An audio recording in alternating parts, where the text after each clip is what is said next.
When I was little, my grandparents used to warn me, beg me, never to go near the water at our summer house. I always thought they were just being overprotective. I should have listened. God, I should have listened. Years passed. Life got busy.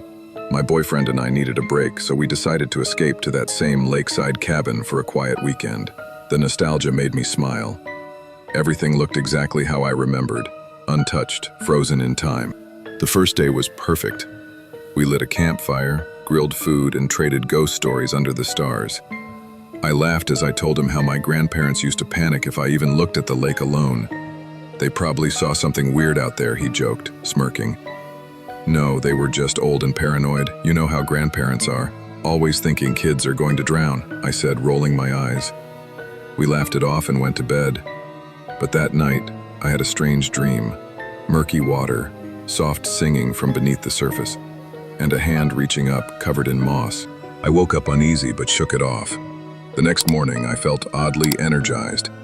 I wanted to swim, to finally break that one childhood rule. So we walked to the lake.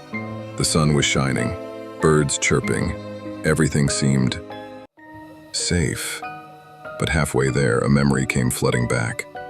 I remembered hearing my grandparents whisper about a nixie, a water spirit that lured people in, never to return. My grandfather's brother had vanished in that very lake when they were kids.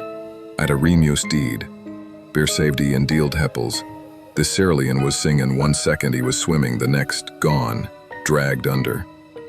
They never spoke of it in front of me, but I had overheard. And suddenly, that long-buried fear started crawling back up my spine. Still, I didn't want to seem ridiculous. We got to the dock and I asked my boyfriend if he wanted to go in first.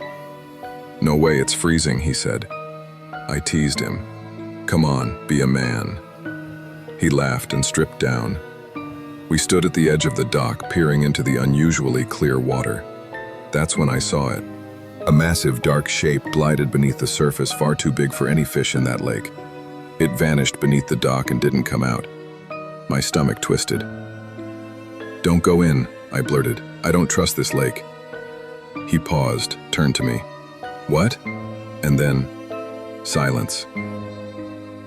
The birds stopped singing. The wind stopped. Even the insects vanished. Everything. Just still. Don't, I whispered again, feeling the weight of something unseen watching us. But he brushed it off. You're overthinking it, he said, then dove in before I could stop him. The splash echoed unnaturally. I scanned the water.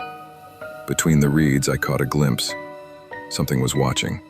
Dark green, moss-covered skin, human-like, but wrong. Its head tilted at an unnatural angle, its eyes too wide. Then it was gone. Come in, he yelled from the water. He dove under and never came back up. I waited. Seconds stretched into minutes. Nothing. Stop playing, I called. My voice cracked. Still nothing. Panic gripped me. I jumped in, searching, spinning in the water, calling his name. But he was just gone.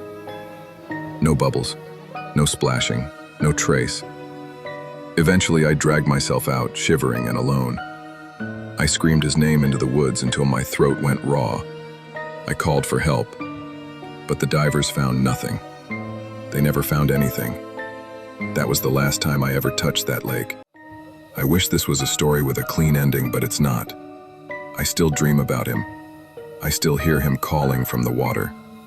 And sometimes late at night, I hear the floorboards creak in the cabin.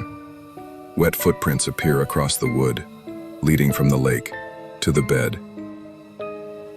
I think my grandparents were right. That lake is cursed, and whatever's beneath it is still hungry.